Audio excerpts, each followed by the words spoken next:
Hello friends, welcome back to my channel.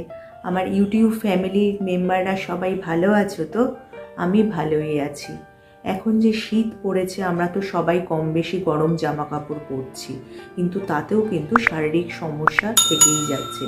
ঘর থেকে বেরিয়ে তোমরা বাজার, বাসে, ট্রেনে যেখানেই যাবে না কেন দেখবে কম বেশি কিন্তু কিছু লোক খুক খুক করে কাশছে। বিশেষজ্ঞদের মতে এই শুকনো কাশিতে থাকে না কোনো কাফ, আর এই সমস্যা কিন্তু একবার চললে সহজে থামতেই চায় না। আর এই কাশতে কাশতে কী হয়, গলা ব্যথা হয়, গলা চিরে পর্যন্ত যায়, এবং সহজে কিন্তু এই সমস্যা থেকে মুক্তি পাওয়াও সম্ভব হয় না। আজকে আমি এই সমস্যা থেকে ঘরোয়া উপায় কিভাবে মুক্তি পাওয়া যায় সেটাই আজকে আমি তোমাদের সাথে শেয়ার করব। চলো তাহলে সেটা কি দেখে নেওয়া যাক।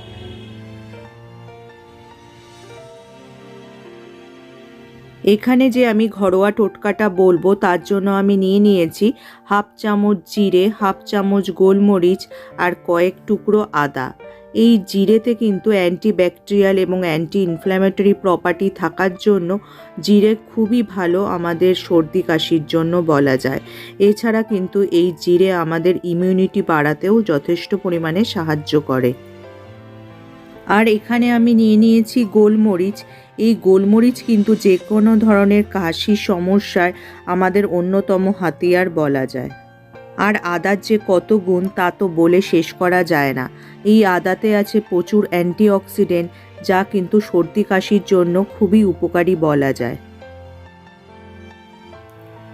এখানে আমি একটা সসপ্যান নিয়েছি। এই সসপ্যানে আমি 2 গ্লাস মতো জল ঢেলে দিচ্ছি।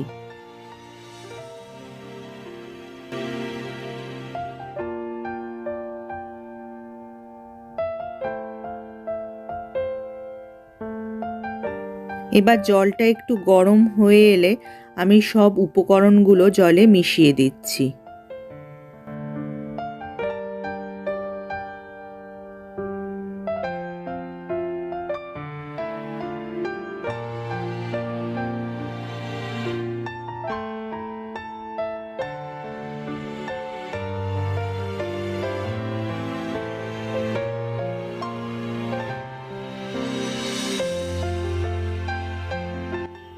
এখানে আমি স্বাদ অনুযায়ী নুন দিয়ে দিচ্ছি।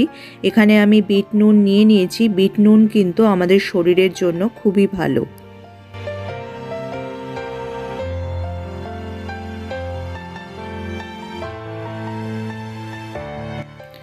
এবার এই জলটাকে খুব ভালো করে ফুটতে দিতে হবে। এখানে আমি 2 গ্লাস মতো জল নিয়েছিলাম। এবার খেয়াল রাখতে হবে সেই জলটা ফুটে যেন প্রায় 1 গ্লাস মতো হয়ে যায়।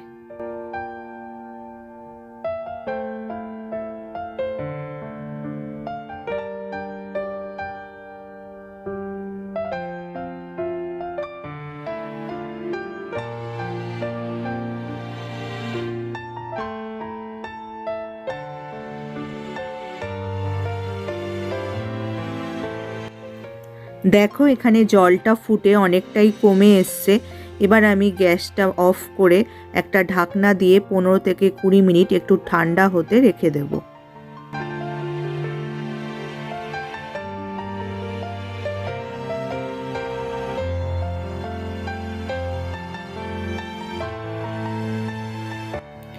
এবার এই জলটা হালকা ঠান্ডা হয়ে গেলে আমি একটা ছাঁকনির সাহায্যে জলটা ছেঁকে নিচ্ছি।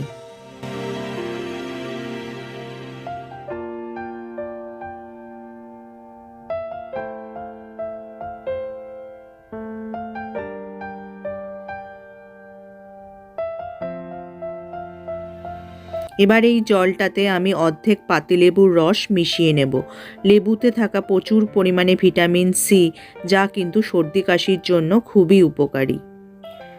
এই লেবুতে থাকা ভিটামিন সি আমাদের ইমিউনিটি বাড়াতে সাহায্য করে। এছাড়া আমাদের শ্বাসনালীতে যে কোনো রকমের ইনফেকশন কমাতেও সাহায্য করে।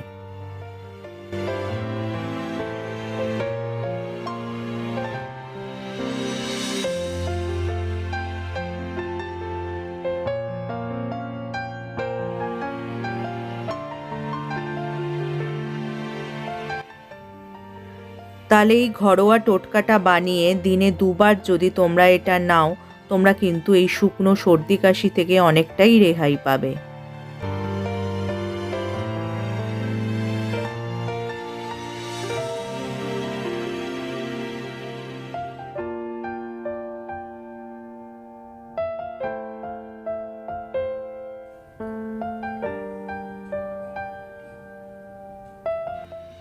এটা কিন্তু যতটা উপকার ততটাই কিন্তু টেস্টিও বটে। তোমরা এই পানীয়টা সকাল বিকাল দুবেলা যদি খেতে পারো তোমাদের কিন্তু অবশ্যই কাজ দেবে।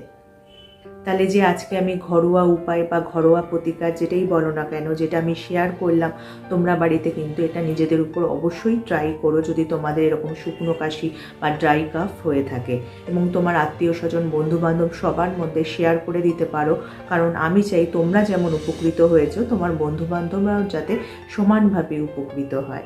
আর যারা আমার এই চ্যানেলটা প্রথম দেখছো, চ্যানেলটাকে অবশ্যই সাবস্ক্রাইব করে নিও।